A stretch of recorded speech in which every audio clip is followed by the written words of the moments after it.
12억짜리 미술품에 투자를 한다. 그러니까 쪼개기 투자가 가능한 그 관련한 시장이 이제 본격적으로 더 활발하게 개화할 것 같은데요. 1년에 미술관을 좀 자주 가시는 분들 계세요? 여기다 좀 갤러리도 좀 가고 문화생활도 좀 한다. 개인 쪽은 좀 가는데 미술관은 안 가요. 그거 어디 가요? 조그마한 개인 개인 전시는 네. 가는데 네. 정말요. 네. 또 새롭게 보이는군요. 왜요? 예, 그림이라면 우리 뭐 고수도 이런 그림만 볼 줄 알았는데 예, 다양한 그림을 보고 있습니다. 사실 저 같은 경우에도 작년에 전시 한번 가보고 올해는 아직도 한 번도 안 갔어요. 그러니까 30대 초반에는 막 이렇게 보러 다니고 그랬는데 나이 드니까 그 그림이 그 그림 같고 예 그런 생각이 좀 들긴 합니다. 지금 화면에 보시는 것처럼 제1호 열매 컴퍼니 투자계약증권이라고 나와 있죠. 저 작가 유명한 분이죠. 예, 여러분 다 아시죠? 쿠사마 야오이. 모르는데 내라고 하시는 거 아니죠? 저 아시아에서만 난리예요. 저 쿠사마 저. 아, 그래요? 네. 우리나라뿐만 아니라 아시아권에서 난리다. 홍콩 소도비에서 호박저 시리즈가 거의 매번 나올 때마다 신고가 경신하고 있죠. 오, 그래요? 네. 태국어수 아는 게 많네요. 갑자기 그리고 미술 얘기하니까 목소리가 왜 갑자기 이렇게 그런가요? 안녕하세요. 네. 자, 있어 보이는 그런 느낌으로 갑자기 목소리를 자, 그럼 호박 경매는 뭐 이러면서 얘기하시네요. 예, 있어 보여요. 태국어수. 지금 자산이 486억인데 저런 그림 한 점 정도는 그냥 살 수 있죠. 자, 미술품에 대한 투자 해보셨어요? 우리 손석호 교수님. 미술품, 아니요, 해본 적 거기까지 아직 없습니다. 안 가셨어요? 네, 미술품만 아직 정복을 못했네요. 네. 이 전박이 이 호박이라고 불리는 거 맞아요? 네. 저 작품 전박이 이름이 호박이 애칭이 그냥 호박 아닌가? 호박이라고, 호박이 그냥? 호박이라고 부르는 거고. 호박인데 이제 조각 투자의 산업에 본격적인 개화가 나타난 것 같습니다. 저게 이제 의미가 있는 게 화면에 나오지만 이제 우리 국내에서는 이제 저거를 조각 투자하겠다라고 증권 신고서를 제출해서 처음으로 승인된 네. 첫 사례인 거죠. 그래서 액면가액 10만 원, 모집 총액 보니까 12억 3,200만 원 저기 다 나오는군요. 네, 제가 말할 필요도 없네요. 그래도 얘기해 주세요. 네, 듣는 분들이 계시기 때문에 이야기해 주세요. 저거를 이제 그 공모가액이 10만 원이니까 네. 저렇게 10만 원에 넣으시면 돼요. 예. 네, 공모하시면 돼요. 그러면 10만 이제 원 내면 12억 3,200만 원에 대한 지분을 잘게 쪼개가지고 이제 그쵸. 각자가 공모한 규모만큼 이제 갖게 되는 거겠죠. 네.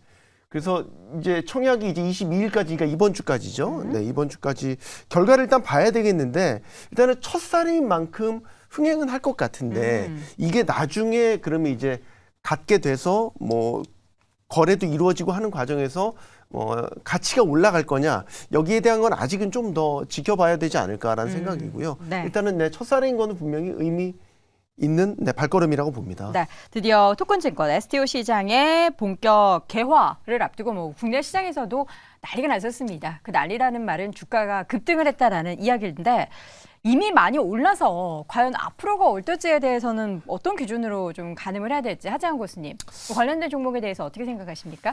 지난번에도 같은 얘기가 나올 때 저만 종목을 추천을 했었던 기억이 나거든요. 그러니까 이제 저는 신시장을 특히나 좀 긍정적으로 보고 있고 좀 호박이라는 게 이제 어제가 첫 첫 청약일이었는데 그 19억이 넘게 쌓였어요. 그러니까 이제 12억이 한도인데 19억이 쌓였으니까 첫날부터 이제 100% 넘었다라는 거죠. 한 170%, 180%까지 갔는데 네. 보통 마지막 날에 많이 쏠리거든요. 근데 그 첫 상품이 일단 잘 풀렸기 때문에 그리고 이제 내일 같은 경우는 한국거래소에서 장내 거래에 대한 소개 회의가 있고요. 안내를 해주는 날이고 또 이제 서울옥션이 20일 날 또 이제 신청한 게 또 결과가 나오는 날이에요. 그러니까 이제 앞으로 여러 가지 2호, 3호들이 쏟아져 나올 수 있다라는 관점으로 봤을 때 좀 기대가 된다라고 보여주고 있고요. 사실 조각 투자가 뭐 부동산이라든지 기타 다른 부분에서도 상당히 좀 많이 진행이 되고 있기는 하거든요. 그러니까 이제 근데 대신에 이제 그런 거는 있죠. 기간이 과연 얼마나 신뢰도가 있느냐.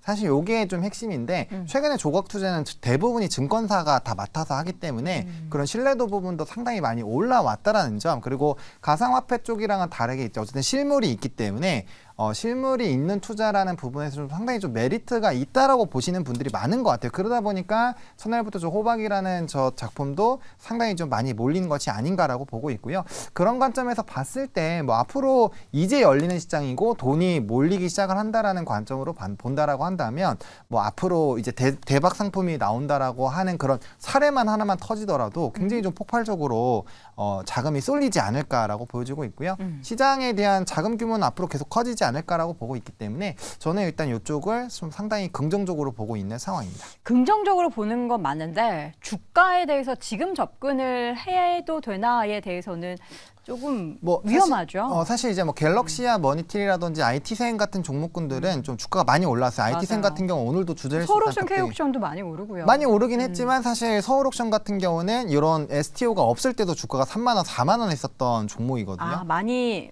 빠지고 나서의 반등이다. 네, 그렇기 때문에 사실 그쪽 아직 미술품 쪽은 뭐 원래 그것만 제외하고 홍콩 쪽이 이제 미술 쪽이 좀 박살났잖아요. 네. 그러다 보니까 이제 업황 자체가 안 좋아지면서 많이 눌렸는데 STO를 반영을 하더라도 사실은 아직 룸은 좀 많이 있다라고 봅니다. 그래서 종목마다 조금 차이는 있겠지만 그리고 이제 뭐 갤럭시와 머니트리 같은 경우도 기초자산이 6개거든요. 그러니까 지금 이제 미술품 하나 STO가 나온 거잖아요. 그래서 앞으로 기초자산이 얼마나 많이 갖고 있느냐에 따라서 상당히 기업의 평가가 달라질 수 있지 않을까라는 생각도 있습니다. 지금 우리 사유라는 닉네임 쓰시는 시청자분이 NFT 미술품을 실제로 투자하셨던 모양입니다.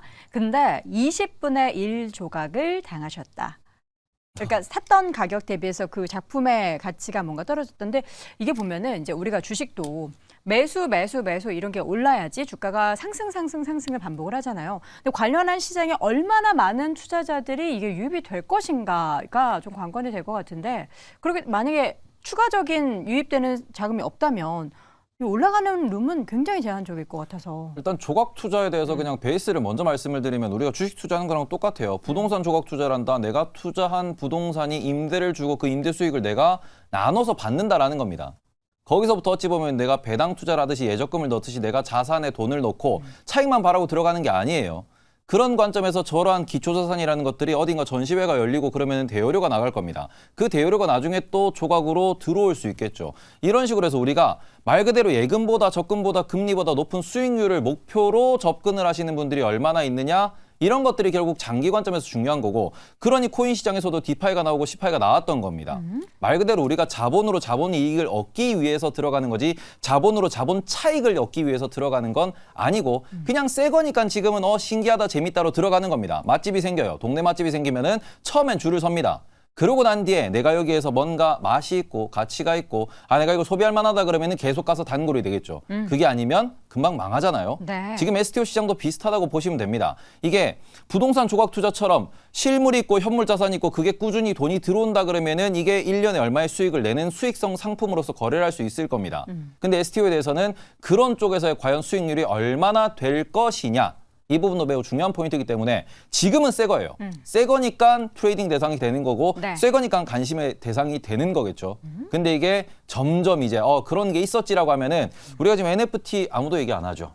맞아요. NFT 1.0, 2.0, 3.0 얘기 많이 나오고 웹 3.0 얘기 나왔는데 지금 그거 누가 얘기합니까? 아직도 그거 아니? 이렇게 얘기가 나오듯이 지금은 STO 같은 경우에는 결국 이것의 장기적으로 꾸준한 수익이 어디서 실현될 것인가에 대해서도 좀 보셨으면 좋겠고 새로운 돈이 들어가려면 그러한 매력적인 요인이 필요하다. 그러니 지금은 단기적으로 트레이딩 대상으로 보셨으면 좋겠다. 그리고 이거는 증권업의 펀더멘탈이 바뀌는가 여부가 핵심이다라고 보시면 좋을 것 같습니다. 네. 저 한마디만 말씀드리면, 그러니까 이거는 지금 제도권화가 되고 있기 때문에 이제 제도권에서 이제 어떤 식으로 법 제도가 만들어진지를 봐야 되는데, 네. 전 1차적인 거는 이제 가치 평가 기준이 어떻게 세워지느냐.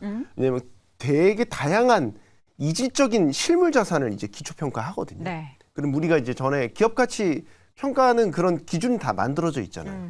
근데 이제 지난 시간에 이제 말씀드렸지만 한우 축산 농가에 대한 거를 이 기초 자산으로 저희가 STO를 한다고 치면 그걸 어떻게 평가를 할 거냐라는 그쵸. 거죠. 그러니까 그런 거에 대해 이제 객관적인 가치 평가 차이가 조금 시간이 걸리더라도 잘 잡히는지를 봐야 되고, 이거는 이제 차익보다는, 그러니까 그 사고 팔고 하는 과정에서의 차익보다는 운영 수익에 좀 더 관점을 가져도 상당히 좋을 것 같아요. 그러니까 이게 이제 한우 자꾸 말씀드리는데 그 집 한우가 굉장히 맛있다고 소문이 나서 잘 팔려서 전국적으로 유명한 한우 농가가 됐어요. 네. 거기서 나오는 운용 수익은 배분을 받게 되거든요. 이 구조에 따르면. 네. 그러면 이거는 사실 이제 계속 갖고 있으면 마치 우리 이자 받듯이 배당 받듯이 계속해서 수익이 들어올 수 있는 구조이거든요.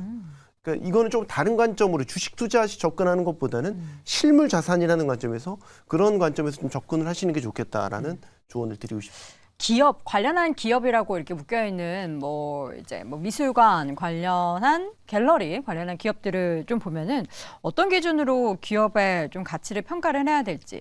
그러니까 이것도 미술품도 성장주가 있고 가치주가 있을 것 같아요. 성장하는 그런 작품은 신진 작가인데 앞으로에 대한 성장성이 굉장히 큰, 혹은 반대로 이제 비싼 제품이 아니라 작품은 앞으로도 계속해서 가치가 평가가 되는데, 이런 거를 많이 갖고 있는 기업을 선택을 해야 되는 걸까요? 아니면 뭐 새로운 기술, 뭐 블록체인이라든지 다양한 뭐 이런 새로운 기술을 잘 전문가, AI 기술을 잘 전문가, 그런 기업을 선택해야 될지. 이 초기 시장에서 그런 것들을 우리가 미리 알고 내재 가치를 평가하기는 굉장히 어려울 것 같고요. 초기에는 결국 유동성이 얼마나 강하게 유입되느냐, 그와 관련된 트레이딩 기회가 얼마나 발생하느냐가 저는 관건으로 보이고, 그 초기 시장의 변동성을 쫓아가실 수 없는 분이라면 차라리 시장 안정되고 나서 들어가시는 게 낫다. 아까 이제 두 분의 고수가 말씀해 주신 대로 내재 가치 평가에 대한 적절한 기준도 생기고, 시장에 소위 우리가 파생 시장도 어떻습니까? 스페큘레이터, 그 투기 거래자만 있으면 그 시장은 안정될 수가 없거든요. 네. 기본적으로 해지 거래하는 사람들이